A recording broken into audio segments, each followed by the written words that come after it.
Hello friends, मैं मुकेश वर्डवाल एक बार फिर से अपने यूट्यूब चैनल पर आप सबों का हार्दिक स्वागत और अभिनंदन करता हूं। उम्मीद करता हूं कि आप सब स्वस्थ होंगे, कुशल होंगे। और आज के इस क्लास में हम सब बात करेंगे क्रांतिकारी आंदोलन के बारे में।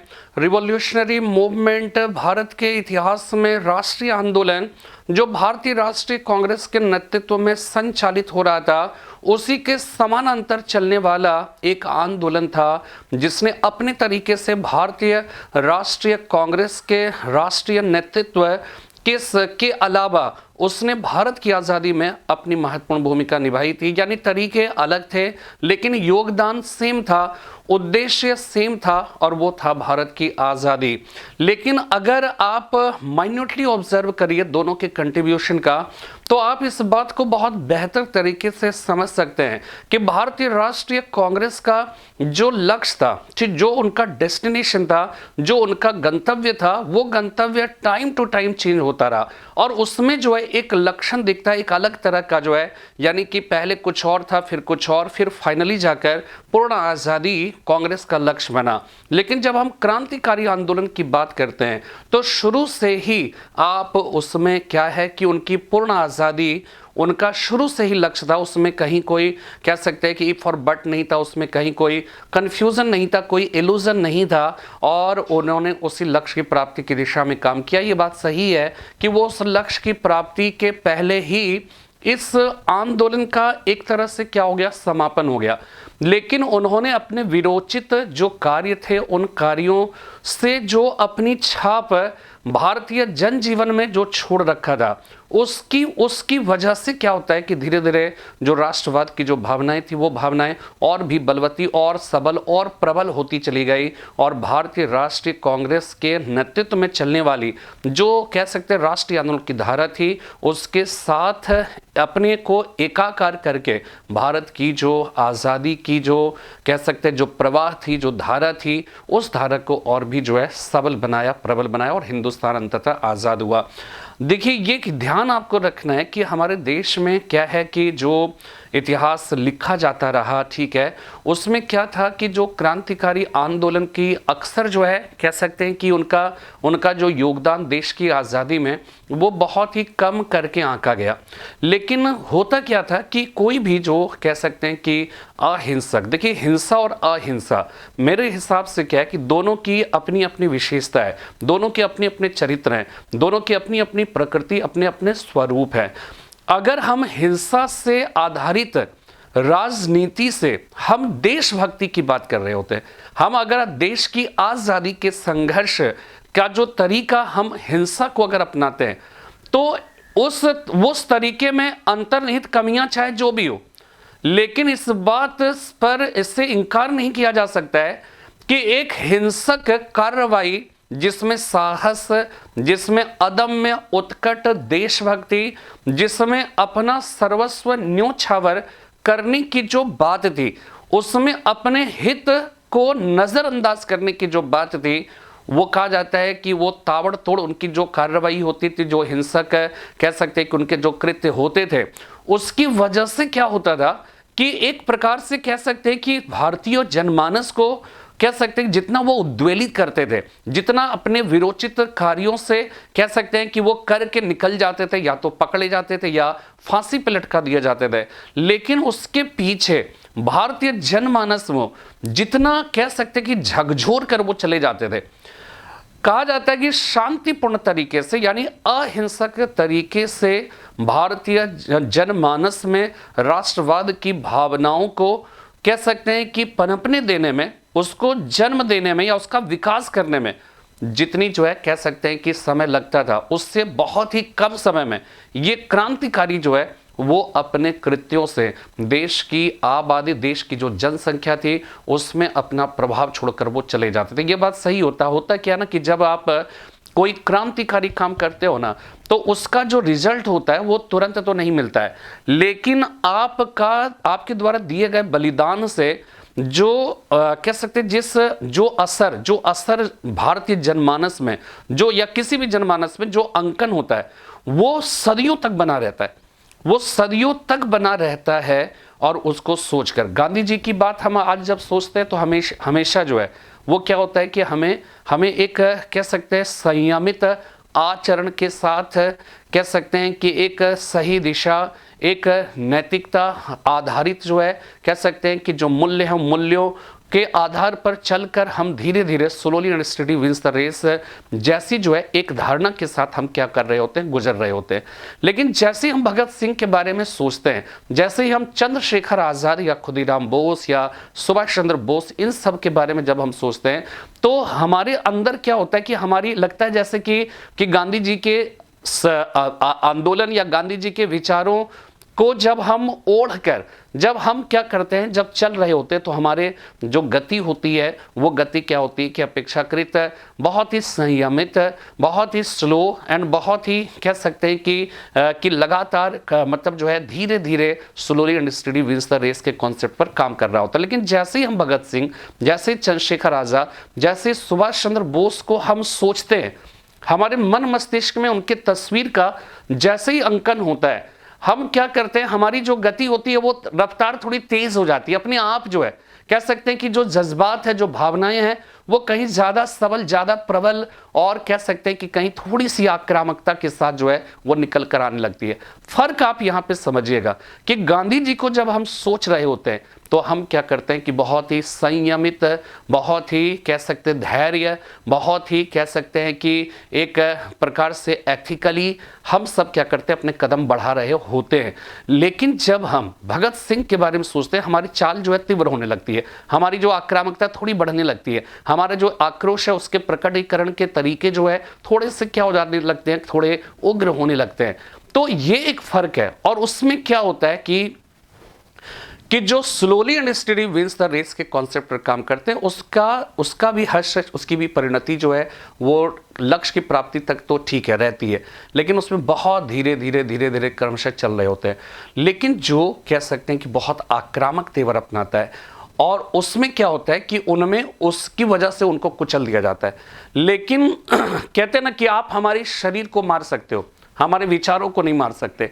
तो विचारों की जो अमरता होती है ना, उसकी कोई उम्र नहीं होती है, वो कह सकते हैं कि यूनिवर्सल होता है। और सबसे बड़ी बात कि उसका युगों युगों तक जो है, जो कहते हैं कि जो इंप्रेशंस होते हैं, उसके जो प्रभाव होते हैं, उसके जो मतलब जो असर होते हैं, वो बहुत ही व्यापक होता है, बहुत ही ज्यादा, और बहुत ही मन मस्तिष्क को एकदम से उद्वेलित कर देने वाला होता है। और यही चीज जो है वो क्या है कि भगत सिंह या क्रांतिकारी आंदोलन की जो गतिविधियां थी, उन गतिविधियों में जो है निकलकर सामने में आता है। तो ये अपने आप में बहुत ही महत्वपूर्ण है, और ये कह सकते हैं कि इनके योगदान को बहुत कम करके आंका गया। लेकिन इसमें दो तीन चीजें जो है हम लोग अक्सर ये समझने की भूल करते हैं कि एक तो सबसे पहली चीज, ठीक है, हम ये नहीं कह सकते हैं कि 1947 तक ये क्रांतिकारी आंदोलन का कंटिन्यूएशन बना रहा। भगत सिंह आए, ताबड़तोड़ कार्रवाई की, पकड़ लिए गए, फांसी की सजा पे लटका दिया गया, फांसी की सजा दे दी गई, ठीक है। चंद्रशेखर आजाद आए, उन्होंने ताबड़तोड़ कार्रवाई की, अपने को गोली मार ली, और ब्रिटिश शासन को चुनौती देते हुए वो क्या है कि वो निकल गए। ये सब चीज अपनी जगह पर है, लेकिन कहने का मतलब है कि भले ही उनका एक कंटिन्यूअसली जो है कह सकते हैं कि लगातार काम करते करते करते उसको राष्ट्रीय आंदोलन को अपनी चरम परिणति तक ले जाना, ये संभव उनके द्वारा नहीं हो सका। लेकिन यहाँ पर क्या है, यहाँ पर यही चीज़ हमें समझ में आती है कि वास्तव में हम कह सकते हैं कि भगत सिंह या क्रांतिकारी आंदोलन की जो अहमियत है, उनका जो योगदान है, उस योगदान को हमें भूलना नहीं है, ठीक है। लेकिन साथ में उनके योगदान को इतना भी बढ़ा चढ़ाकर प्रस्तुत नहीं करना है कि गांधी जी की जो दिए गए योगदान है, उनकी जो अहमियत है, वो अहमियत कम होने लगे। वास्तव में मुझे जो लगता है, मेरा जो अपना कंक्लूजन है, बल्कि आप लोग भी यही सोचिएगा, इस तरह से अगर आप लिखेंगे, हमें लगता है कि दोनों एक दूसरे के पूरक थे, कंप्लीमेंट्री टू ईच अदर जिसको हम कहते हैं, दोनों एक दूसरे के पूरक थे। पूरक किस तरह से थे कि गांधी जी के नेतृत्व में आंदोलन लगातार चल रहा था, धीरे धीरे वो चल रहा था। भगत सिंह या चंद्रशेखर आजाद या सुखदेव या बटुकेश्वर दत्त, खुदीराम बोस, है ना, अशफाक उल्लाह खां वगैरह, इन सब का क्या होता था कि ये राष्ट्रीय आंदोलन अपनी गति, अपनी दिशा में जा रहा होता है, उसके बाद क्या होता है कि एक बॉम्ब विस्फोट हुआ, करजन वैली जो है वो मारे गए। ठीक है, करजन वैली जो है वो मारा गया। फिर समय बीतता है, फिर पता चलता है किंग्सफोर्ड पर जो है बम विस्फोट हुआ। तो ये जो विस्फोट होता था और इसकी वजह से जो गहमा गहमी एक प्रकार से पूरे वातावरण में देखने को मिलता था, ये जो राष्ट्रीय आंदोलन अपनी रफ्तार में चल रहा था उसमें थोड़ा सा एक उछाल आता था, फिर इस तरह से धीरे धीरे चल रहा होता है। फिर ये चल रहा होता है, फिर क्या होता है, फिर कहीं पर जो है किसी की हत्या कर दी गई, मान लीजिए किसी को जो है मतलब किसी बदनाम ब्रिटिश अधिकारी की हत्या की गई, तो एक जंप और मारता था, फिर वो अपनी रफ्तार में। तो कहने का मतलब ये है कि जो गांधी जी का आंदोलन था, जो धीरे धीरे क्या हो रहा था कि अपनी रफ्तार पकड़ रहा था, या कह सकते हैं कि अपने में भारतीयों को शामिल कर रहे थे। कह सकते हैं कि क्रांतिकारियों की उनका जो अपना एक तरीका था, उन तरीकों से गांधी जी के ही आंदोलन में शामिल होने वाले जो लोग थे, उन लोगों के अंदर राष्ट्रवाद की जो भावनाएं पनप रही होती थी, उसकी गति को और तीव्र कर देता था। तो इस रूप में उनके कंट्रीब्यूशन को अपने आप में जो है कह सकते हैं कि आप नजरअंदाज नहीं कर सकते। एक तो पहली बात ये होगी। दूसरी बात क्या होती थी कि ब्रिटिश सरकार जो है ना, इन क्रांतिकारियों से बहुत घबराती थी और उनको ये लगता था कि भारतीय जनमानस इन क्रांतिकारियों के साथ ना हो जाए, उनके प्रति जो है कह सकते हैं कि कांग्रेस से मोहभंग ना हो जाए। कांग्रेस के जो तरीके थे वो सरल थे ना, वो ब्रिटिश सरकार के लिए बहुत ही ज्यादा चैलेंजिंग नहीं था, जितना कि चैलेंजिंग भगत सिंह वगैरह सबके जो है जो आंदोलन होते थे वो चैलेंजिंग था। तो ब्रिटिश सरकार ये सोचती थी कि इनकी जो कार्रवाई है, इनकी जो उत्कट देशभक्ति की भावनाएं हैं, उन भावनाओं में पूरा भारतीय सराबोर ना हो जाए, सबका विचार उधर की ओर जो है उनके समर्थक ना बन जाए। इसको रोकने के लिए ब्रिटिश सरकार क्या करती थी, कांग्रेस जो शांतिपूर्ण संवैधानिक आंदोलन के तरीकों के अंतर्गत चल रही थी, ठीक है, या फिर कह सकते हैं ज्यादा से ज्यादा हड़ताल, जुलूस, बहिष्कार, हिंसा तो कभी भी उनका आधार तो रहा नहीं। तो ब्रिटिश सरकार को यह लगता था कि नहीं, वो जो कर रहे हैं उसके लिए कुछ ना कुछ रियायत देते रहो। तो रियायत देते रहोगे तो जनता के मन में यह रहेगा कि कांग्रेस के तरीकों से चलकर ब्रिटिश सरकार प्रेशर में आ रही है और वो इसीलिए ऐसी रियायत दे रही है। और इस तरह से रियायत ब्रिटिश सरकार देगी तो वो ब्रिटिश सरकार ये सोचती थी कि जनता का कांग्रेस से मोहभंग नहीं होगा और क्रांतिकारियों की ओर नहीं झुकेंगे। तो इसलिए कांग्रेस जो मांग रही है वो धीरे धीरे देते रहो, ताकि जनता का भरोसा कांग्रेस पर बना रहे और वो क्रांतिकारियों की ओर उन्मुख ना हो जाए। तो इसका आप इस तरह से भी कंट्रीब्यूशन जो है आप देख सकते हो कि उनका डायरेक्ट जो है ठीक है यहां पे नहीं रहा, लेकिन कहीं ना कहीं ब्रिटिश सरकार ने अगर कांग्रेस के नेतृत्व में चलने वाले आंदोलन के परिणाम स्वरूप जो है अगर कुछ रियायत दिया गया तो इसमें कहीं ना कहीं उसके मन में इस बात का खौफ था कि अगर हम कुछ कांग्रेस के आंदोलन के परिणाम स्वरूप कुछ रियायत अगर नहीं देते हैं तो जनता का विश्वास, भरोसा कांग्रेस से उठेगा, कांग्रेस से हटेगा। तो विकल्प के तौर पर फिर उनकी जगह को कौन लेने वाला है, भगत सिंह या क्रांतिकारी आंदोलन। तो क्रांतिकारी आंदोलन अपना गुडविल जो है वो क्रिएट ना कर सके, अपना एक इंप्रेशंस जो है वो क्या है कि अधिसंख्यक लोगों पे ना मतलब डाल सके। इसलिए जरूरी है कि कांग्रेस जिस बात की मांग कर रही है उसमें कुछ ना कुछ देते रहो ताकि जनता का भरोसा कांग्रेस पर बना रहे और फिर आंदोलन अहिंसक तरीके से चलता रहे और हमारे लिए कम उत्पीड़नकारी बने। सही कह रहा हूं ना, आपको बात समझ में आ रही है ना? तो ये सारी बातें हैं, इन सारी बातों को ध्यान में रखिएगा। अपने आप में बहुत ही इंपॉर्टेंट जो है बात मैं आपको बता रहा हूं, ठीक है। तो 3 बातें जो आपको आज के क्लास में समझना चाहिए। सबसे पहली बात जो समझनी है वो ये समझनी है कि जो क्रांतिकारी आंदोलन है ना, उस रिवॉल्यूशनरी जो मूवमेंट है, उस मूवमेंट का 2 चरण है। इस बात को ध्यान में रखिएगा, ठीक है। वो 2 फेजेस है और वो 2 चरण है ना, दोनों चरण से सवाल आते हैं। अमित कुमार पांडे जी, महेंद्र, शशि भूषण, वैभव, सबका आज के क्लास में हार्दिक स्वागत और अभिनंदन है, ठीक है। और आप सब जो है समझ पा रहे होंगे, सुन रहे होंगे, कोई गड़बड़ी तो नहीं हो रही आवाज की, ठीक है ना? तो यहां पे देखिए, जो क्रांतिकारी आंदोलन है उस आंदोलन को जो है हमें समझना है। और क्या समझना है आपको, आपने देखिए मैं एक डायग्राम बनाऊंगा, उसमें आपको क्या समझना है सबसे पहले यही चीजें क्लियर होनी है। रिवॉल्यूशनरी मूवमेंट, क्रांतिकारी आंदोलन, रिवॉल्यूशनरी मूवमेंट,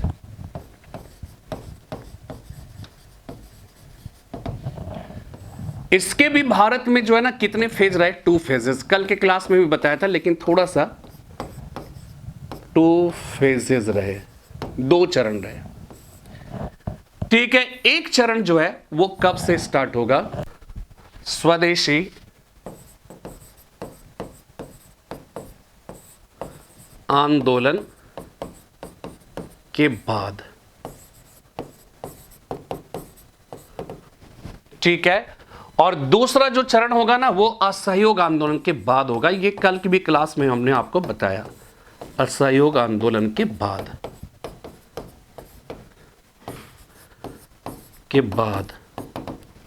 ठीक है, तो सवाल यहां पे ये उठता है, सबसे पहला सवाल क्या होगा इसमें, पहला जो सवाल होगा ये फर्स्ट फेज, प्रथम चरण,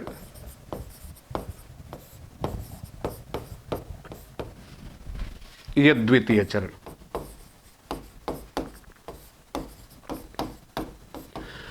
तो जो प्रथम चरण है, ठीक है, इसमें क्या होगा कि इसमें जो सवाल आएगा वो सवाल है कि कारण क्या थे, कारण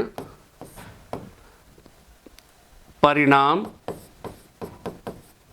ठीक है, कारण परिणाम, सीमाएं, क्या इसकी सीमाएं या कमजोरियां क्या रही।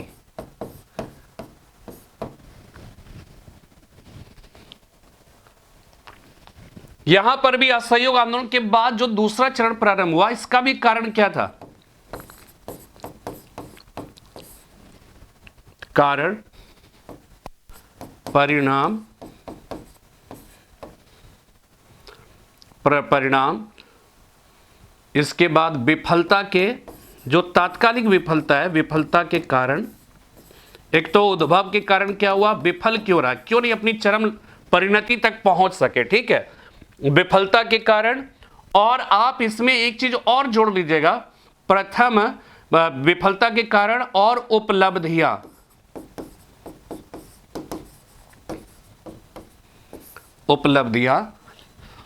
और साथ में प्रथम चरण से तुलना, प्रथम चरण से तुलना।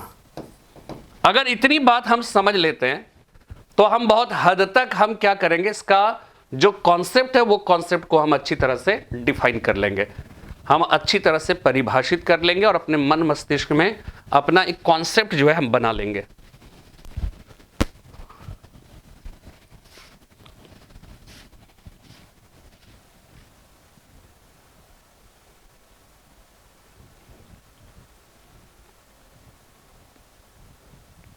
लिख लिया।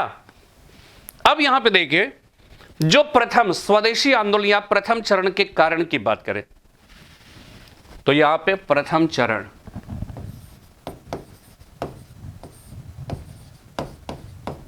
चरण के कारण,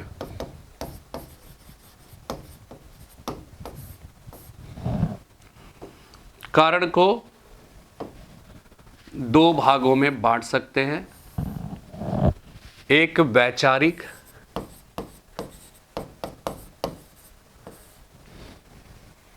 एक वैचारिक होगा और दूसरा होगा भौतिक कारण। आप मान लीजिए वैचारिक कारण में क्या होगा कि आप इसमें बंकिम चंद्र चटर्जी,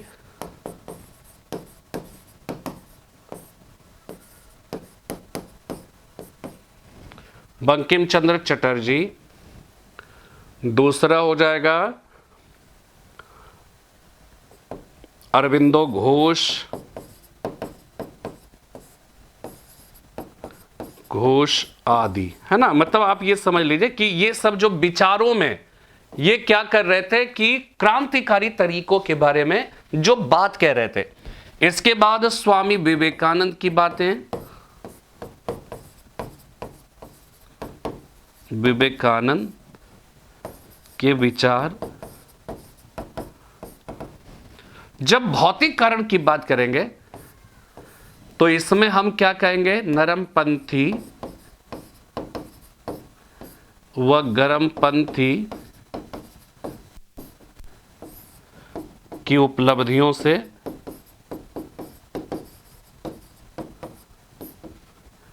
की उपलब्धियों व तरीकों से मोहभंग।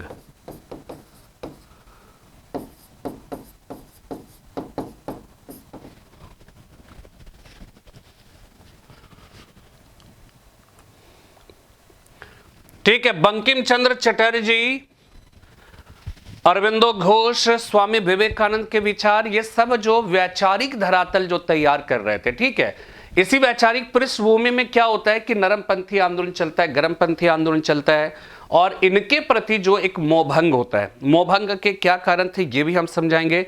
और इसी तरह का मोहभंग क्या होगा कि महात्मा गांधी के साथ भी होगा, महात्मा गांधी के आंदोलन के साथ भी होगा, उसके बारे में मैं बाद में बात करूंगा, अभी चूंकि प्रथम चरण की बात आ रही है। ठीक है, तो देखिए, बंकिम चंद्र चटर्जी आनंद मठ की रचना की, उन्होंने सन्यासी विद्रोह के कथानक पर आधारित है, लेकिन उसमें कुल मिलाकर जो जज्बात है ब्रिटिश शासन के खिलाफ संघर्ष करने के, ठीक है, जो बाह्य आक्रमणकारी है उनके खिलाफ कह सकते हैं कि एकजुट होने की जो आह्वान है ना, तो वो सब वंदे मातरम की बात करना, अपने देश के प्रति जो है एक प्रेम के भाव का प्रकटीकरण करना, और उसको नुकसान पहुंचाने वाले किसी भी व्यक्ति या किसी भी सत्ता के विरुद्ध खड़े होने का आह्वान करना, ये वास्तव में क्या करता है कि कहीं ना कहीं लोग जो है उससे क्या करते हैं, प्रेरित होते हैं, है ना, उससे कहीं ना कहीं जो है उससे बल मिलता है, मनोबल मिलता है। और उन परिस्थितियों में मेरे हिसाब से क्या होता है ना कि आज अगर वंदे मातरम हम गाएं तो वही ठीक है, हमें वो चीज़ें समझ में आती है, या हमें समझ में आएगा, हमारा उनके प्रति अपना एक सम्मान है उस गीत के प्रति, वो चीज़ है। लेकिन शायद इसका वैल्यू उस समय बढ़ जाएगा जब हमारे देश पर जो है किसी का हमला हो रहा है, देश को नुकसान पहुंच रहा है, ताबड़तोड़ जो है एकदम नुकसान पहुंचाने की बात आ रही, तो उस समय वंदे मातरम, इनकलाब जिंदाबाद, राष्ट्रगान, सब की जो है अहमियत एकदम लगातार बढ़ती चली जाती है ना। दोनों में फर्क आप समझ रहे हो ना। तो ब्रिटिश शासन के दौरान हम भारतीय जो शोषित थे, जो परेशान थे, जिन्होंने कह सकते हैं जो ये मान लिया था कि ब्रिटिश शासन अब हमारी नियति है, इसका मुकाबला करने की ताकत नहीं है, साहस नहीं है, ठीक है, उन परिस्थितियों में आप क्या करते हो कि आपको जो है कह सकते हैं कि अगर कोई आता है और एकदम वंदे मातरम और इनकलाब जिंदाबाद इस तरह के नारे जब लगाना स्टार्ट करता है, और वो क्या करते हैं कि वो एक तरह से उम्मीद की चिराग जिसको कहते हैं ना, वो चिराग बनकर आते हैं, और उनको लगता है कि नहीं, अभी देश जो है वो मरा नहीं है, अभी देश की सारी जनता कह सकते हैं कि निष्क्रिय नहीं हुई है, अभी देश के जनता के बीच युवाओं का एक ऐसा वर्ग है जो ब्रिटिश सरकार की जोरदार जो है मुखालफत कर सकता है, ब्रिटिश शासन का जोरदार जो है विरोध कर सकता है। ये जो साहस दिखाना, अब देखिए यहीं पे समझिए, यहीं पे कांग्रेस भी आएगी, कांग्रेस का अपना एक आंदोलन चलेगा, धीरे धीरे ब्रिटिश सरकार से लोग जो है एक तरह से कह सकते हैं कि वो एकदम ये समझ चुके हैं कि ये नियति है। कांग्रेस भी क्या कर रही है, शांतिपूर्ण संवैधानिक आंदोलन का तरीका, ठीक है, चल रहा है। उसके बाद गर्मपंथी भी आएंगे, क्या करेंगे भाई, हड़ताल, जुलूस, बहिष्कार, ठीक है, आप इस तरह करेंगे जन आंदोलन। मैं ये नहीं कह रहा हूं, मेरी बात समझिएगा, मैं ये नहीं कह रहा हूं कि इनका कंट्रीब्यूशन नहीं है, ये तो मैं ऑलरेडी डिस्कस कर चुका हूं। मेरा केवल इतना कहना है कि जब आप क्या कर रहे हैं कि एक तो ब्रिटिश शासन की कह सकते हैं कि उसको मतलब कह सकते हैं कि दिल से स्वीकार कर लेना, हमने ये स्वीकार कर लिया कि अंग्रेजी शासन अब हमारी जो है वो क्या है कि यही नियति है, इसका मुखालफत करने का कोई मतलब नहीं है। कांग्रेस जो आंदोलन कर रही है खासकर प्रथम 20 वर्ष में, उसमें क्या हो रहा है कि उसमें वो धीरे धीरे काम कर रही है, अपने को जीवित रखने की कोशिश कर रही है, अभी जो है जनता में राष्ट्रवाद की भावनाओं को फैलाने की कोशिश कर रही है।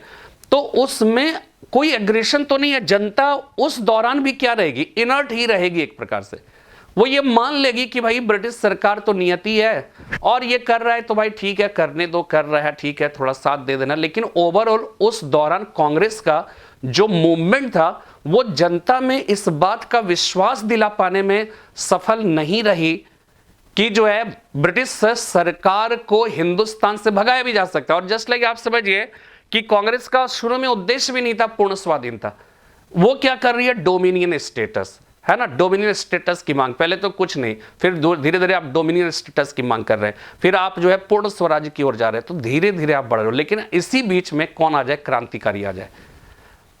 आप अगर बाल गंगाधर तिलक वगैरह सब की भी बात करोगे ना, तो आप देखिएगा उसमें एक फ्लक्चुएशन आपको दिखेगा, लेकिन इन क्रांतिकारियों में ना कोई फ्लक्चुएशन नहीं था। वो एकदम एकदम कहते हैं ना कि क्रिस्टल क्लियर कॉन्सेप्ट था कि हमारा टारगेट क्या है। हमारा टारगेट है आज़ादी, बस पूर्ण आज़ादी। इससे कम हम किसी भी मामले में हम सरकार के साथ कोई कॉम्प्रोमाइज नहीं करेंगे, और उस पूर्ण आज़ादी की प्राप्ति की दिशा में सर्वस्व न्योछावर कर देना है, प्राणोत्सर्ग कर देना है।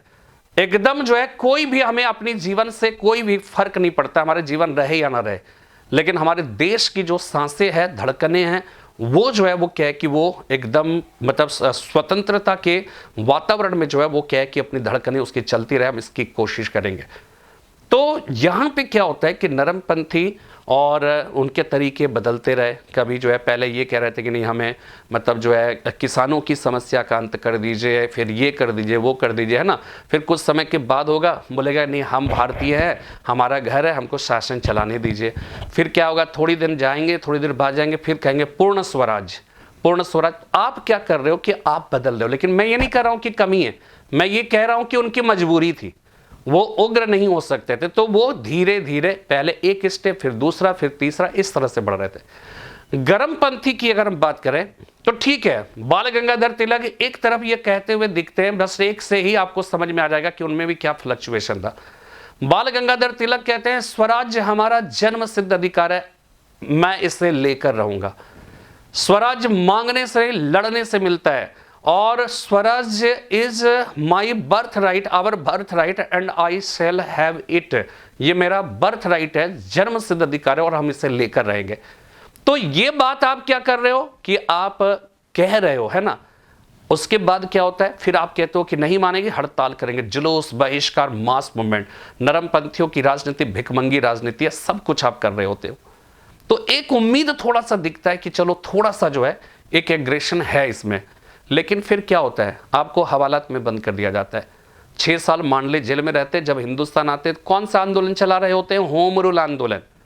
और होम रूल आंदोलन कैसे चला रहे होते हैं, शांतिपूर्ण संवैधानिक आंदोलन के तरीकों पे रहते हुए, यानी जिसकी आलोचना आप राष्ट्रीय आंदोलन के प्रथम चरण के दौरान आप बार बार करते रहे कि नरमपंथियों की राजनीति भिखमंगी राजनीति है, शांतिपूर्ण संवैधानिक आंदोलन के तरीका जो है वो गलत है, इससे कुछ भी हासिल नहीं होने वाला है। फिर जब आप हिंदुस्तान वापस आते हो, एनी बेसेंट के साथ मिलकर जो होम रूल आंदोलन चला रहे होते हैं, वो तरीका क्या होता है, वो तरीका वही होता है जिस तरीके को आप कभी भिखमंगी राजनीति कह रहे थे, है ना। और उन्हीं तरीकों के आधार पर आप स्वयं क्या कर रहे हो, होम रूल आंदोलन चला रहे हो। तो आप में भी क्या हो रहा है कि एक फ्लक्चुएशन हो रहा है कि नहीं हो रहा है। आप पहले कुछ कह रहे थे, बाद में आपका विचार जो है बदल गया, क्लियर है ना।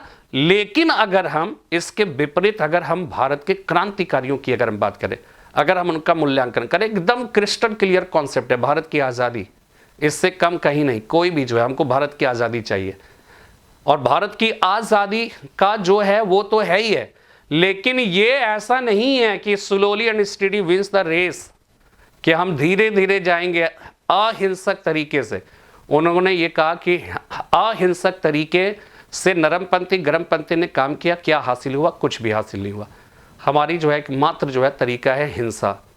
हमें जो है वो क्या है कि सरकार तुरंत हमें भारत की आज़ादी दीजिए, नहीं तो हम लोग जो है वो क्या है, तो वो एक तरीका उनका समझ में। और ये चीज़ समझ लीजिए, उनका जब हम कंट्रीब्यूशन जब बताएंगे ना, तो उस कंट्रीब्यूशन में ये चीज़ ध्यान रखिएगा कि ये ना तो नरमपंथी, ना ही गरमपंथी, ना ही स्वराजवादी, ना ही होम रूल आंदोलनकारी, याद रखिएगा कि ना ही गांधी जी, है ना। याद रखिए, जब भी आपसे सवाल ये पूछा जाए कि भारतीय राष्ट्रीय आंदोलन के दौरान पूर्ण आज़ादी की बात सबसे पहली बार किसने कही थी, नरमपंथी ने, गरमपंथी ने, क्रांतिकारियों ने, स्वराज्यवादियों ने। इसका जवाब होगा क्रांतिकारियों ने। ठीक है, इसका जवाब क्रांतिकारियों ने। हम ये मान सकते हैं कि भारत का दुर्भाग्य था, उसको 100 वर्ष ये समझने में लग गया कि हम गुलाम हैं, और 50 वर्ष सबको समझाने में लग गया कि हम आज़ाद हो सकते हैं। वाह, बहुत अच्छी बात आपने लिखा है। ठीक है, समझने में लग गया। देखिए, ये सब चीज़ें मैं ऐसा कहकर किसी की उपलब्धियों को ये नहीं कर रहा हूँ, मैं केवल ये दिखा रहा हूँ, मैं केवल, मेरा टारगेट केवल इतना है कि ये इस्टेब्लिश करूँ कि क्रांतिकारियों का योगदान किसी से कम नहीं था। सबके अपने अपने तरीके थे, लेकिन सबका लक्ष्य एक ही था, हिंदुस्तान की आज़ादी। कोई पहले कुछ लक्ष्य निर्धारित किया, फिर कुछ, और वो धीरे धीरे उस लक्ष्य तक जाना चाहते थे। छोटे छोटे टारगेट सेट करके वो आगे बढ़ना चाहते थे। लेकिन क्रांतिकारियों का छोटा छोटा कोई टारगेट नहीं था, सीधा एक ही टारगेट था। समझ में बात आ रही है ना? उनका एक ही टारगेट था, भारत की आज़ादी। तो ये अपने आप में क्या हो जाता है ना कि महत्वपूर्ण हो जाता है। तो यहां पर ये ध्यान रखना है, मेरी बात जो कह रहे हैं बंकिम चंद्र चटर्जी, अरविंदो घोष का जो योगदान है, वो योगदान क्या है? देखिए, इस चरण में एक चीज ध्यान रखिएगा, ये जो प्रथम चरण है ना, प्रथम चरण में जो आंदोलन है ना, उस आंदोलन की जो हमने आपको बताया ना, प्रकृति की बात करेंगे।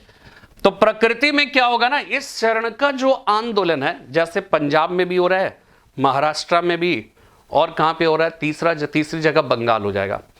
तो याद रखिएगा, महाराष्ट्र का जो क्रांतिकारी आंदोलन है वो धर्म में रंगा हुआ है, धर्म से क्या हुआ है, जुड़ा हुआ है। और धर्म से जुड़ा हुआ है इसलिए क्या होता है कि कहीं ना कहीं जो मुस्लिम्स को कह सकते हैं कि जितनी बड़ी संख्या में उनको जोड़ा जाना चाहिए था या जोड़ा जा सकता था, वो जोड़ा जाना संभव नहीं हो सका। ठीक है, महाराष्ट्र में ये ध्यान रखिएगा, महाराष्ट्र में जैसे चापेकर बंधु वगैरह हो गए या फिर सावरकर बंधु हो गए ना, ये सब थोड़ा सा क्या होता था ना कि, और हमारे देश के साथ जो है ये भी ध्यान रखिएगा कि मैं आपको ऐसा मतलब ऐसी बात समझिएगा कि हमारे देश में क्या है ना कि राष्ट्रवाद की जो कहते हैं ना कि उसका जो मतलब कह सकते हैं कि उसका जो इमरजेंस हुआ है ना, उसका जो उद्भव हुआ है, वास्तव में धर्म के गर्भ से ही हुआ है। ये एकदम ध्यान रखिएगा कि ये मैं अपनी लाइन बता रहा हूं कि जो भारतीय राष्ट्रवाद है, भारतीय राष्ट्रवाद का जन्म धर्म के गर्भ से,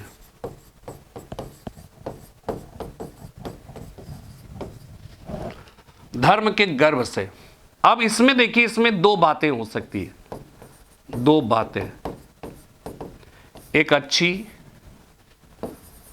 एक सकारात्मक, एक नकारात्मक। अच्छी और गलत बात जैसी कोई बात नहीं होती है, सकारात्मक व नकारात्मक।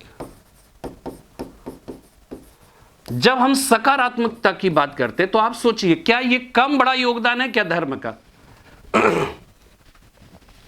धर्म से राष्ट्रवाद ने जन्म लिया, जो अंग्रेजों के लिए कह सकते हैं कि एक तरह से उसके लिए जो है काल बन गया।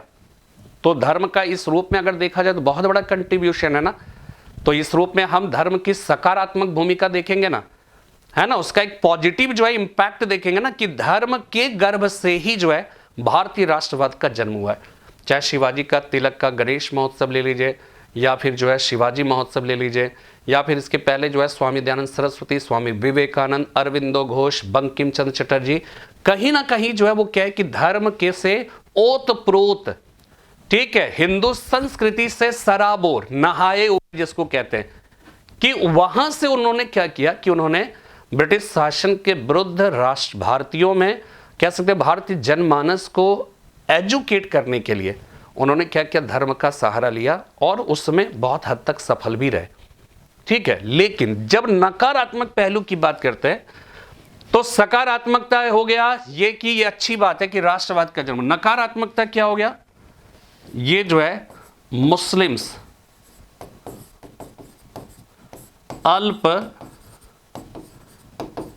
संख्यक को समेट पाने में असफल है, समेट पाने में असफल। यानी कि इसका मतलब यह है कि जब धर्म को आप, धर्म के सहारे जब आप राष्ट्रवाद की बात करोगे तो उससे राष्ट्रवाद का विकास तो हो रहा है, लेकिन एक वर्ग आपसे क्या हो रहा है, अलग रहकर, ठीक है ना, धर्म को चूंकि आपने सिंबल के रूप में अपनाया, साधन के रूप में अपनाया, इसलिए दूसरे धर्म के लोग आपसे दूर रहकर उसी राष्ट्रवाद को अंदर से कमजोर भी कर रहे हैं। राष्ट्रवाद का मतलब होता है सारे लोगों को एक साथ लेकर चलना, लेकिन आपने जो साधन अपनाया उसमें क्या था, देखिए मेरी बात, इसको आप एक डायग्राम से समझ सकते हैं कि यहां पर ये समझिए कि ये भारत है और ये भारत का अल्पसंख्यक है, ये है बहुसंख्यक, ठीक है। और अभी पूरे भारत में कहीं पर भी कोई राष्ट्रवाद जैसी कोई बात नहीं है, कोई नेशनलिज्म जैसा कॉन्सेप्ट नहीं है। लेकिन क्या होता है कि यहां पर एक व्यक्ति आता है और धर्म को आधार बनाता है। तो धर्म को आधार बनाता है, चूंकि ये बहुसंख्यकों के धर्म से जुड़ी हुई बातें थी, तो बहुसंख्यक जो लोग होंगे, ठीक है, ये बहुसंख्यक लोग जो है उसमें क्या करेगा, राष्ट्रवाद की भावनाएं तो पैदा करेगा। पहले मेरी बात समझ लीजिएगा, शुरू में क्या हमने आपको बताया कि ये भारत है, भारत की आबादी इस क्षेत्र में निवास कर रही है, अल्पसंख्यक है, ये बहुसंख्यक है और किसी में राष्ट्रवाद जैसी कोई बात नहीं है, सब निष्क्रिय पड़े हुए, सब को जो है, सब ने ये स्वीकार कर लिया है कि जो है भारत में अब ब्रिटिश सरकार जो है वो नियति है, उसको स्वीकार करना ही होगा, ठीक है, सब स्वीकार कर चुका, किसी में राष्ट्रवाद की भावनाएं नहीं है। अब आया एक व्यक्ति जिसने धर्म को आधार बनाया, और धर्म को आधार बनाया तो इतने लोगों को इसने क्या किया, इसने जगा दिया, इतने लोगों को वो जगह पाने में सफल रहा। तो राष्ट्रवाद क्या हो रहा है, मजबूत हो रहा है कि नहीं हो रहा है? राष्ट्रवाद को इसने क्या किया, मजबूती दी ना। लेकिन इस वजह से चूंकि आपने धर्म को अपनाया, इससे तो जोड़ लिया, लेकिन धर्म को अपनाने की वजह से ये जो वर्ग था ना, ये वर्ग कभी भी आपसे नहीं जुड़ सका, कभी भी आपसे नहीं जुड़ सका। यानी राष्ट्रवाद बढ़ तो रहा था, लेकिन कहीं ना कहीं इसके ना जुड़ने से ये राष्ट्रवाद बाद में क्या होने लगा, कमजोर भी पड़ने लगा था। राष्ट्रवाद तो तब अच्छा होता ना जब सब एक साथ हो जाते हैं ना, सब एक साथ होते तभी तो। संघर्ष हिंदुओं का अंग्रेजों से था, मुसलमानों का अंग्रेजों से था, हिंदुओं का मुसलमानों का हिंदुओं से संघर्ष नहीं था, राष्ट्रीय आंदोलन, ठीक है। लेकिन क्या होता है कि ये सब धीरे धीरे क्या होता है कि एक तरफ आप क्या करो, राष्ट्रीय आंदोलन, राष्ट्रवाद की बात कर रहे हैं, लेकिन इन सारी गतिविधियों से कि धर्म को जब आपने प्रतीक के तौर पे अपनाना स्टार्ट किया, तो ये एक धीरे धीरे क्या था, मानसिक, सबसे पहले मानसिक धरातल पर क्या होता है कि एक अलग धारा बनने लगती है, और वो धारा बनने लगती है, और फिर बाद में क्या होता है, कुछ एक ऐसी चीजें होती है, और जब वैचारिक तौर पर आपको ये लग जाता है कि नहीं, इस आंदोलन में मेरा जो ब्रिटिश शासन के खिलाफ जो आक्रोश है उसका प्रस्फुटीकरण संभव नहीं है, तो हमें क्या करना है, एक अलग धारा बनानी होगी। और वो धारा चूंकि अल्पसंख्यक है, डरे हुए भी है, ब्रिटिश सरकार आके कहेगी तो आप क्या कर रहे हो, आपका क्या हो रहा है, तो बोले कि हमें भी चाहिए आज़ादी, या हमें चाहिए मतलब बेहतर जीवन चाहिए।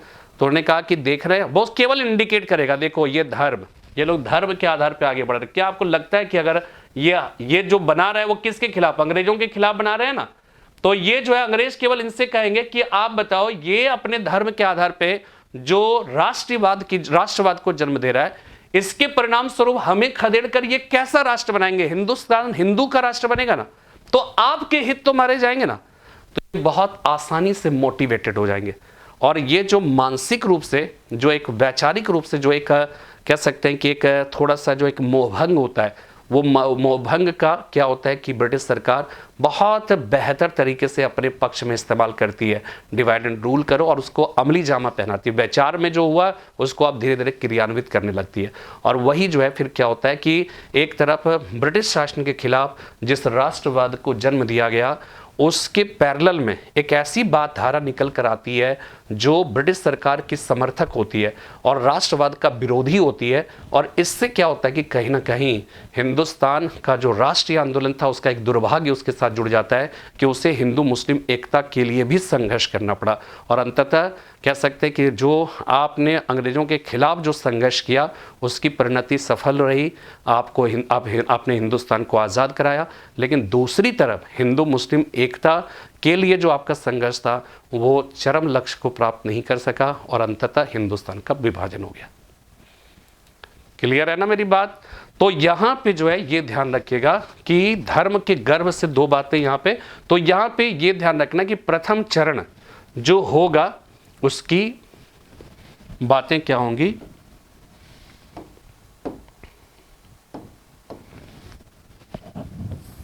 सीमाएं क्या होंगी।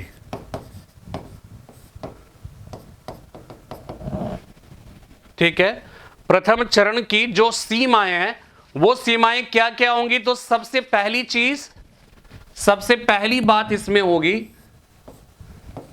धर्म से युक्त। इनका जो आंदोलन होगा वो धर्म से जुड़ा हुआ होगा। ठीक है, ये चीज ध्यान रखना है, धर्म से जुड़ा हुआ। दूसरी चीज क्या होगी,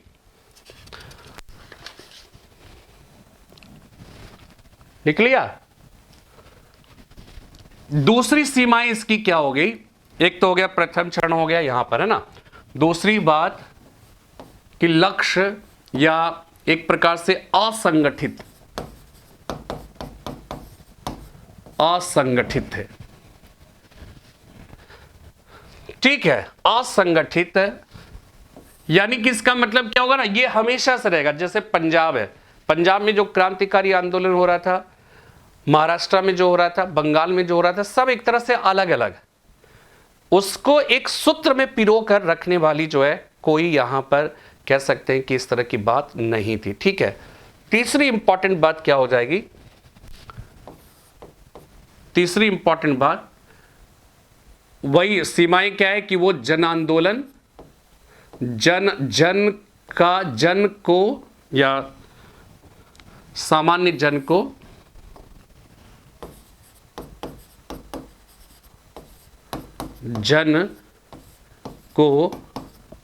लुभाने का कोई कार्यक्रम नहीं, कोई निश्चित कार्यक्रम नहीं।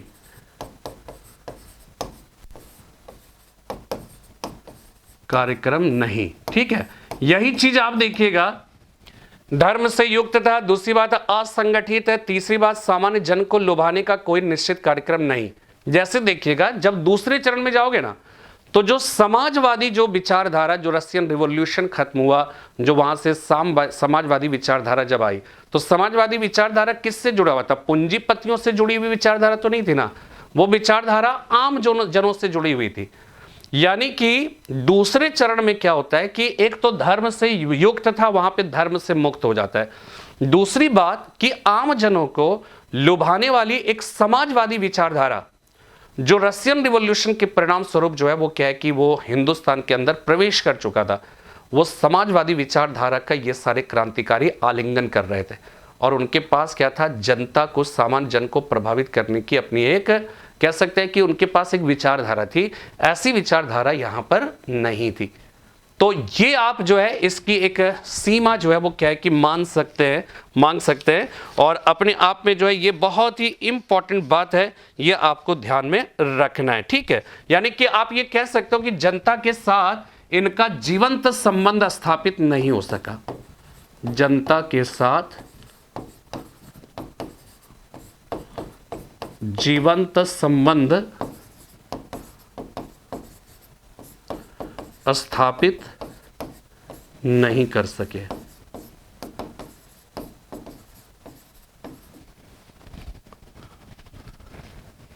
ठीक है, जनता के साथ जीवंत संबंध स्थापित नहीं कर सके।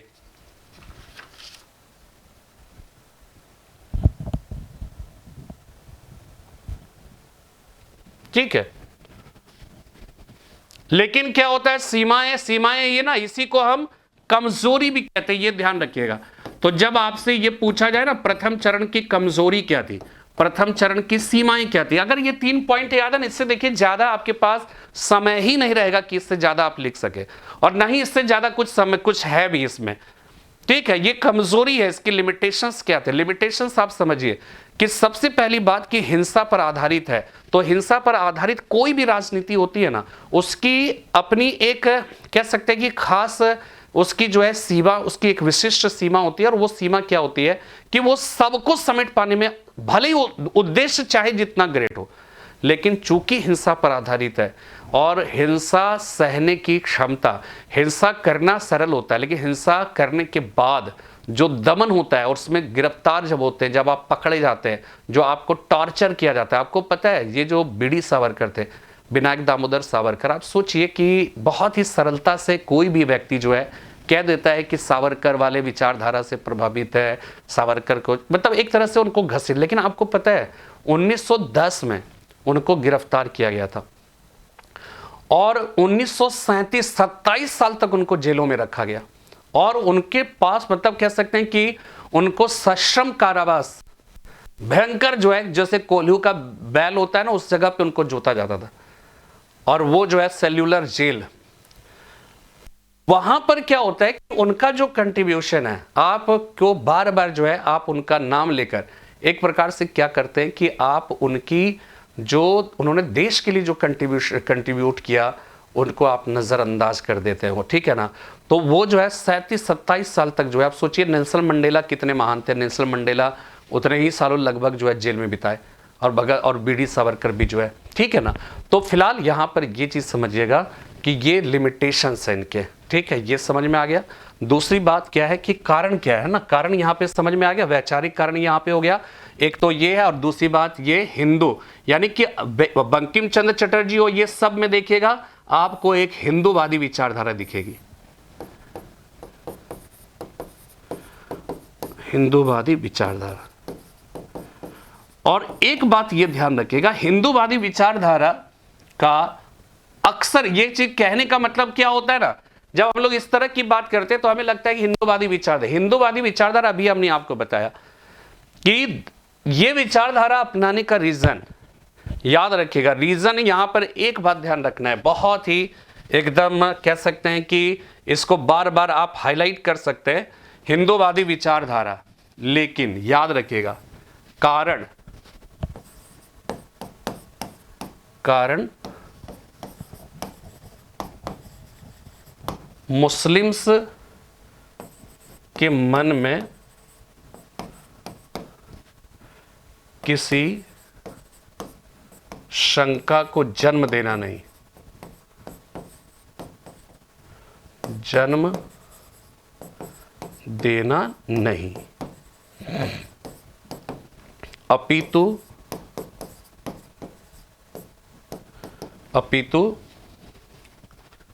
जनता में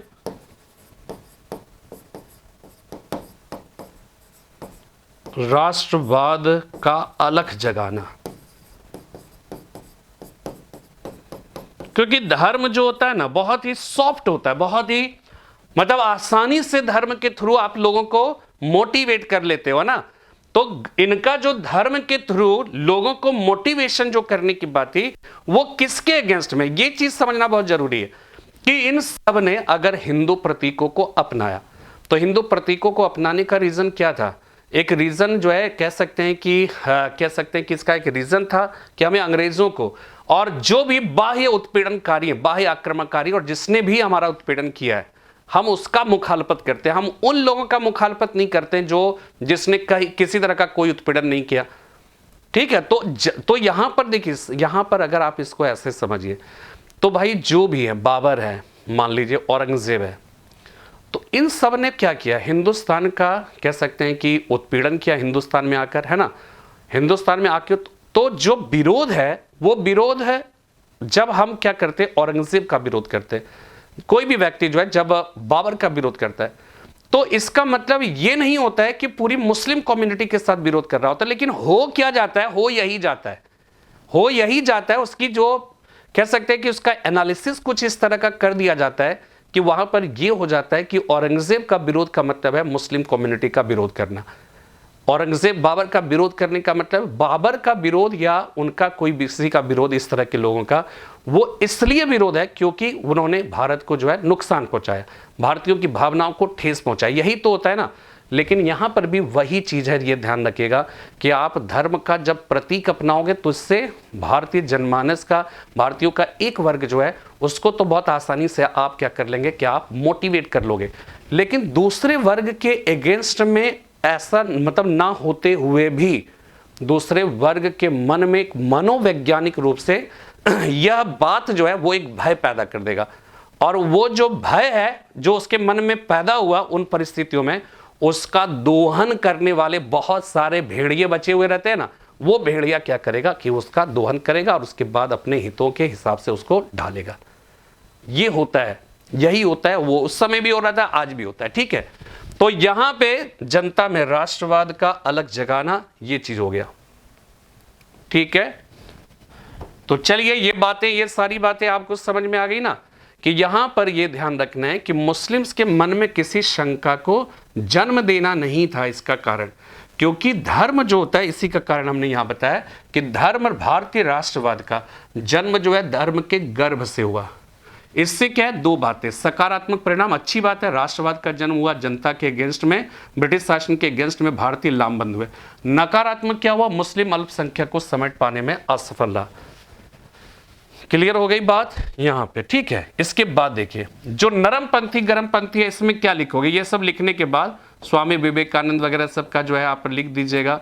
ठीक है, इसके बाद नरमपंथी और गरमपंथी का क्या रहेगा, नरमपंथी में कि आप देखेंगे कि क्यों क्रांतिकारी आंदोलन का जन्म हुआ, तो आप ये कहोगे कि नरमपंथी जब कांग्रेस का जब युग प्रारंभ हुआ तो लोगों को लगा कि चलो एक विकल्प है, एक नई तरीके की राजनीति हो रही है ना, कांग्रेस से सब लोग जुड़ना चाहते थे, जुड़े, चाहे वो युवा हो चाहे जो भी हो। लेकिन जैसे जैसे चलता गया ब्रिटिश सरकार के अगेंस्ट में इनका, युवा लोग क्या चाहते, युवा लोग चाहते कुछ ताबड़तोड़ कार्रवाई, कुछ एकदम जो है, मतलब जो है अटैकिंग होना चाहिए कुछ।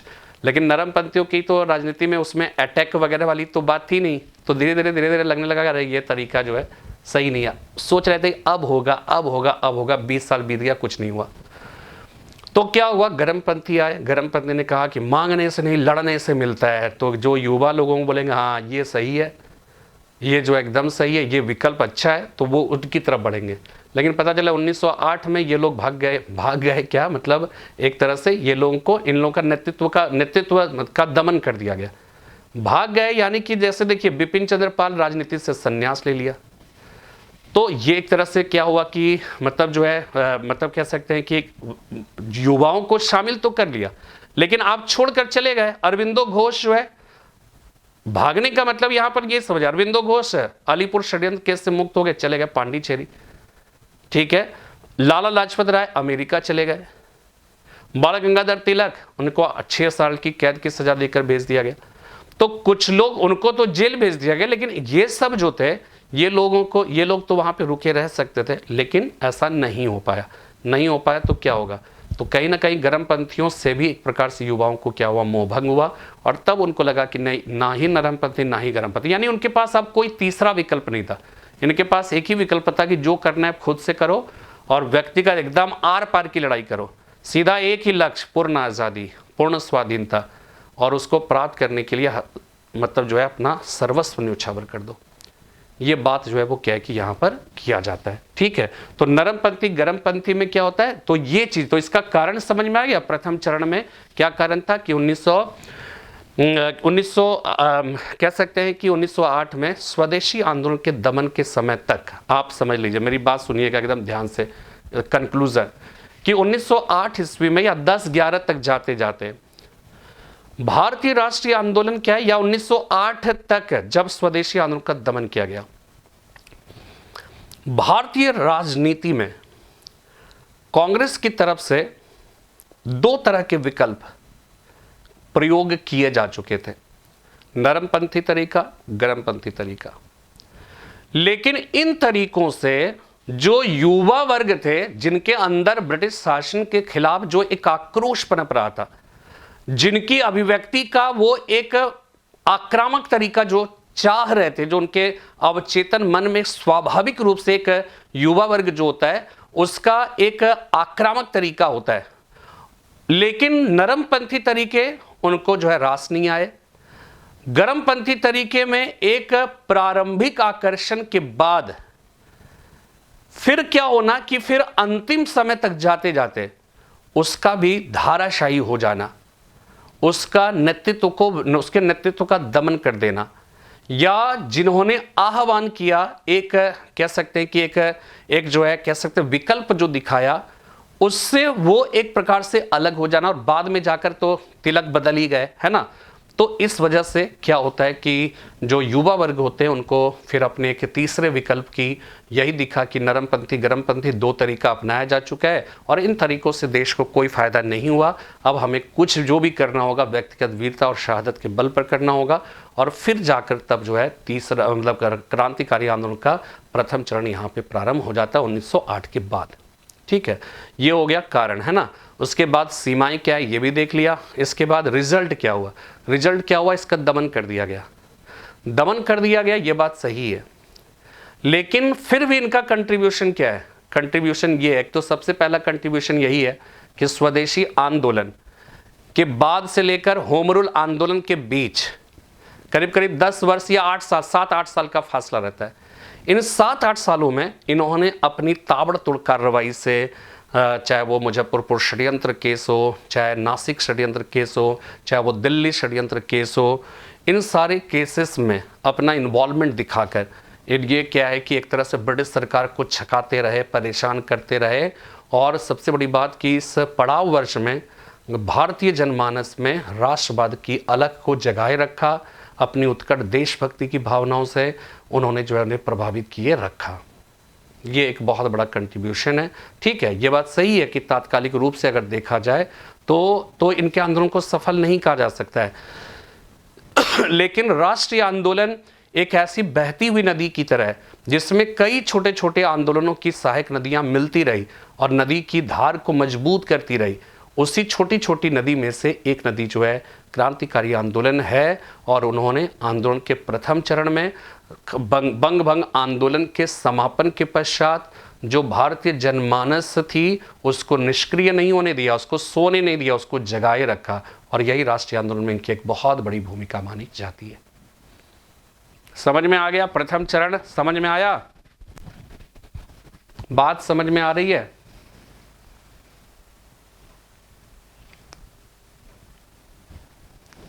क्या है? सुई पटक सन्नाटा चल रहा है क्या? कोई हलचल नहीं दिख रही है?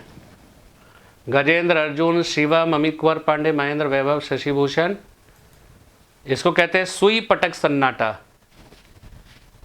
एकदम बेस्ट सर। ठीक है, तो सुई पटक सन्नाटा जानते हैं ना, सुई पटक सन्नाटा, पिन ड्रॉप साइलेंट जो है, पिन ड्रॉप साइलेंट, उसको हिंदी में कहते हैं सुई पटक सन्नाटा।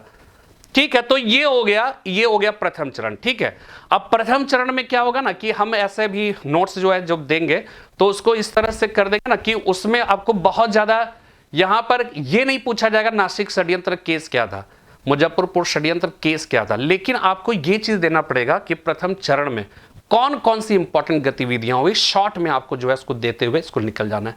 ठीक है, चलिए अब दूसरा चरण क्या होगा? जब द्वितीय चरण की बात आएगी, सेकंड फेज की बात आएगी, तो यह असहयोग आंदोलन के बाद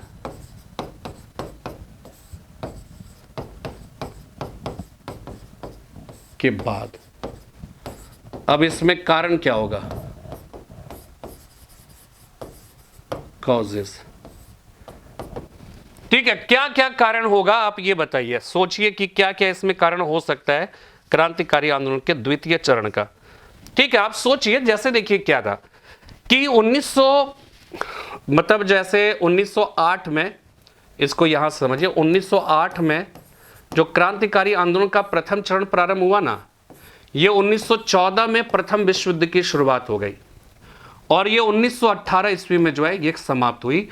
तो इस 14 से 18 के बीच में आपको पता होगा 1915 ईस्वी में ब्रिटिश सरकार ने एक एक्ट लाया था जिसको कहते हैं defence of India act. Defence of India act जो है वो क्या होता है, 1915 में पारित होता है।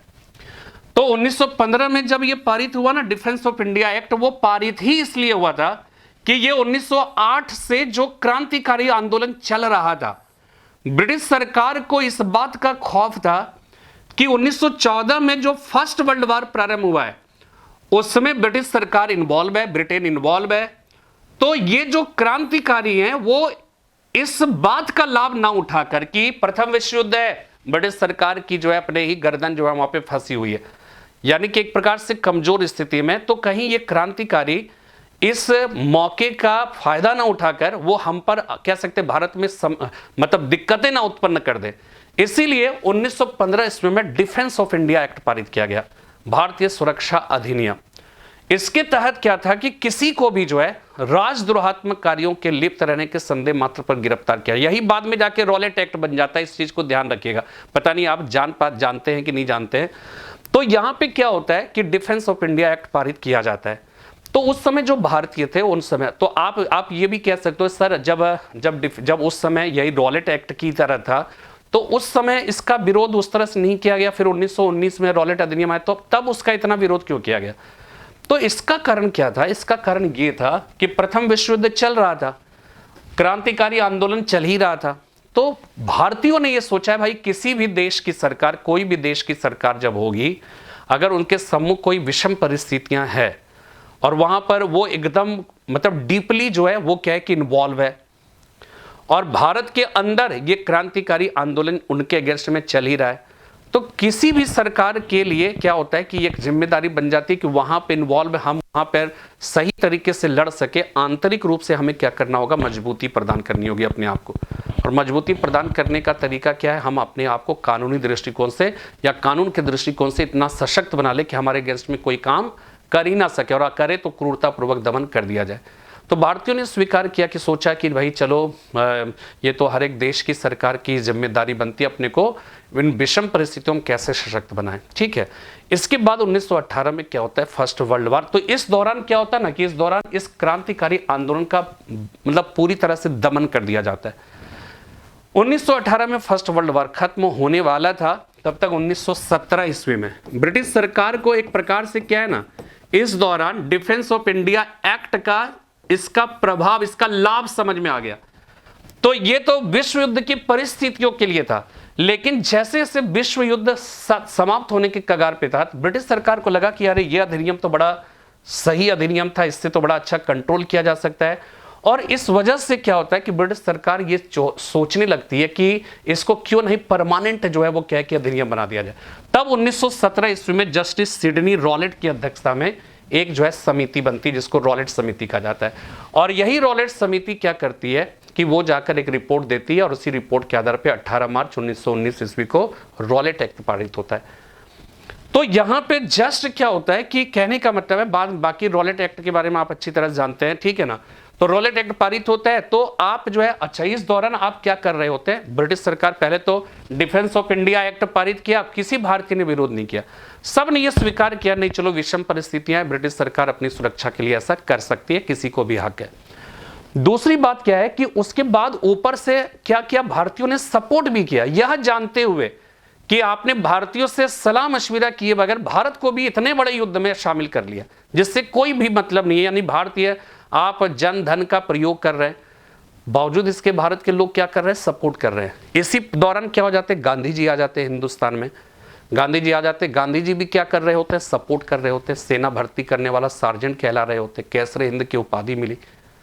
तो ये सब काम कर रहे हैं, तो सब काम कर रहे। और चौथी बात क्या है कि आप खुद भी ये कह रहे हो कि ये प्रथम विश्व युद्ध विश्व में लोकतांत्रिक मूल्यों की रक्षा के लिए लड़ा जा रहा है।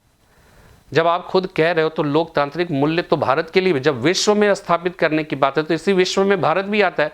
इसका मतलब है कि भारतीयों को लगा कि युद्धोपरांत भारत में भी लोकतांत्रिक मूल्यों को बढ़ावा दिया जाएगा। लेकिन हुआ क्या? इतनी उम्मीदों के साथ भारत के लोग तन मन धन से सब जुट गए ब्रिटिश सरकार का सपोर्ट करने के लिए। लेकिन युद्ध जैसे जैसे खत्म होने लगा, क्या हुआ? पहले ये जो टेम्पोररी जो कानून था इसको अस्थायी बनाने की कोशिश होने लगी, रॉलेट अधिनियम पारित हो गया। गांधी जी इसी बात से क्षुब्ध हो गए, उनको ये लगा कि भाई आप को सपोर्ट किया, चलिए आप अवार्ड नहीं देंगे, लेकिन क्या है कि कुछ लोकतांत्रिक मूल्य जो पहले से बने उसको भी क्या कुचल दोगे क्या आप? आपने रॉलेट अधिनियम पारित कर दिया।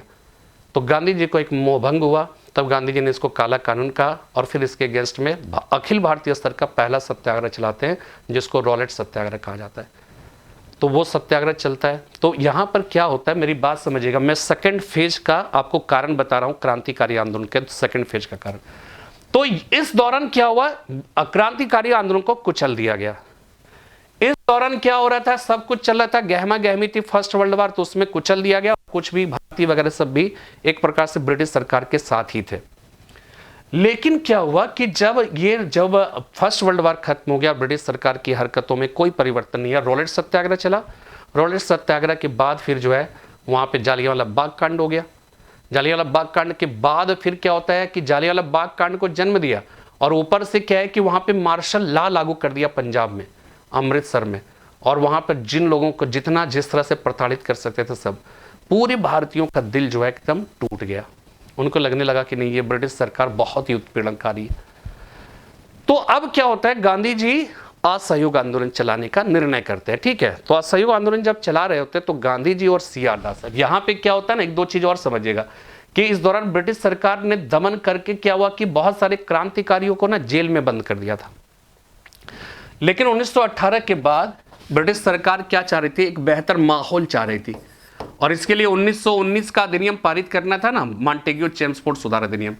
तो बेहतर माहौल और भारतीय ब्रिटिश सरकार के लिए अच्छा सोच सके, जिन क्रांतिकारियों को इस दौरान बंदी बनाया गया था ना डिफेंस ऑफ इंडिया एक्ट के अंतर्गत, उनको जो है जेल से रिहा कर दिया गया, ताकि एक बेहतर माहौल बने कि नहीं चलो ब्रिटिश सरकार जो है देने वाली तो कुछ नहीं थी, सोचे चलो जेल में बंद है उसी को बाहर निकाल दो, कम से कम ये खुश होगा कि हाँ चलो ब्रिटिश सरकार इतना सोच रही है। तो वो क्या करते हैं कि वो जेल से रिहा कर देते हैं जितने क्रांतिकारियों को इस दौरान बंदी बनाया गया होता है। इधर पृष्ठभूमि क्या बन रहा होता है, गांधी जी एक प्रकार से कह सकते हैं असहयोग आंदोलन की तैयारी कर रहे होते हैं। तो गांधी जी और साथ में चित्तरंजन दास, ये दोनों क्रांतिकारियों से मिलते हैं जिनको जेल से रिहा किया गया, और क्रांतिकारियों से कहते हैं कि आप जो है अब कोई इस तरह का कोई भी आंदोलन का तरीका मत अपनाइए कि जो ब्रिटिश सरकार के सीधे दमन पर जो है वो क्या है कि उतारू कर देती है। उन्होंने आह्वान किया कि आप चलिए हमारे आंदोलन के साथ चलिए, हमारे आंदोलन में शरीक होइए। तो गांधी जी पहला आंदोलन चला रहे थे, तो उनको फिर से क्रांतिकारियों को लगा कि चलो एक विकल्प दिख रहा है, गांधी जी हैं तो चलो ठीक है, तो वो गांधी जी के साथ हो लेते हैं, गांधी जी के साथ हो लेते हैं, बढ़ चढ़कर हिस्सा लेते हैं। लेकिन क्या होता है, और गांधी जी ने आह्वान भी किया था कि एकदम अगर अहिंसक रहा, हम लोग मिलकर पूरी ताकत लगा देंगे अहिंसक तरीके से, तो भारत जो है वो क्या होगा कि 1 साल में स्वराज्य की प्राप्ति होगी। और फिर क्या करते हैं कि ये लोग जो है मतलब जो है जो जितने युवा वर्ग है सब स्कूल कॉलेज सब कुछ छोड़ छाड़ के बस ये सोच लेते हैं कि 1 वर्ष की बात है, लगा दो पूरी जान, पूरी अपनी जो है सब कुछ न्योछावर कर दो, ये उसमें शामिल हो जाते हैं।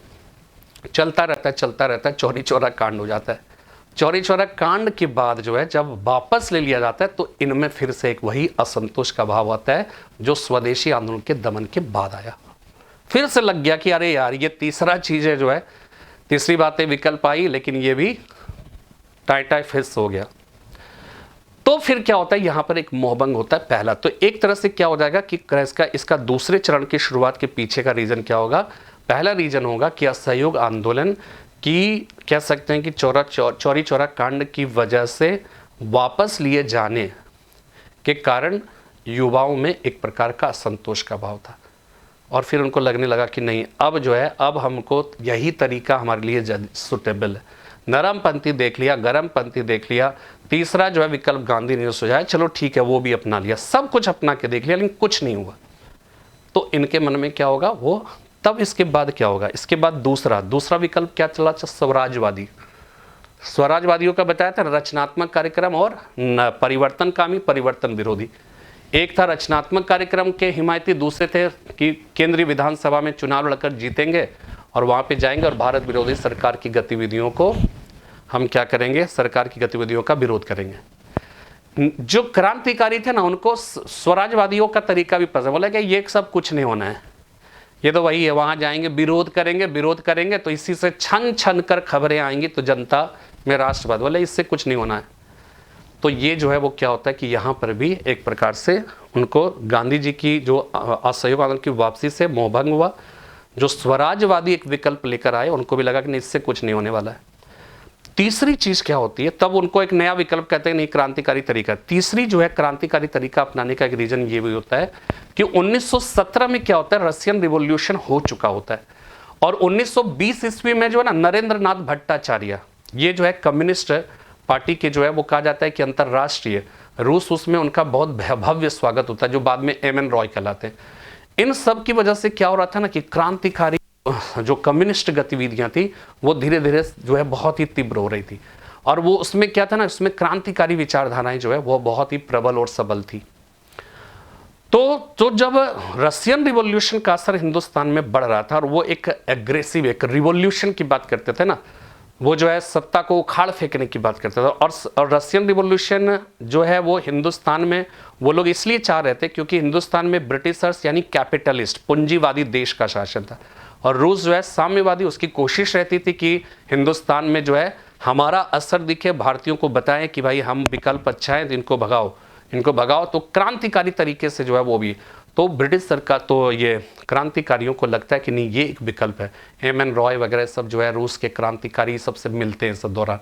तो ये सब मिलकर क्या करता है कि क्रांतिकारी आंदोलन के दूसरे चरण की शुरुआत करता है। दूसरे चरण की विशेषता क्या हो जाएगी? दूसरे चरण की विशेषता में सबसे पहली चीज धर्म से मुक्त होगा। दूसरी चीज क्या होगी? दूसरी चीज यहां पे समाजवादी विचारों का भी समावेश हो जाएगा। तीसरी चीज, प्रथम चरण की तुलना में दूसरे चरण में जनता से जुड़े हुए मुद्दे उठाए गए, जनता को कनेक्ट करने की कोशिश, हालांकि इसमें भी वो भी सफल नहीं हो पाए बहुत ज्यादा। तो ये है कुल मिलाकर इस तरह से जो है, तो इस तरह से आपको जो है ये बातें समझ में आती है, आई होगी, ठीक है ना। तो ये चीज कल हम बताएंगे। और कल एक चीज और जो है वो है गदर आंदोलन, इसमें है ना, इसमें गदर आंदोलन भी अपने आप में बहुत ही महत्वपूर्ण है, इस चीज को ध्यान में रखिएगा।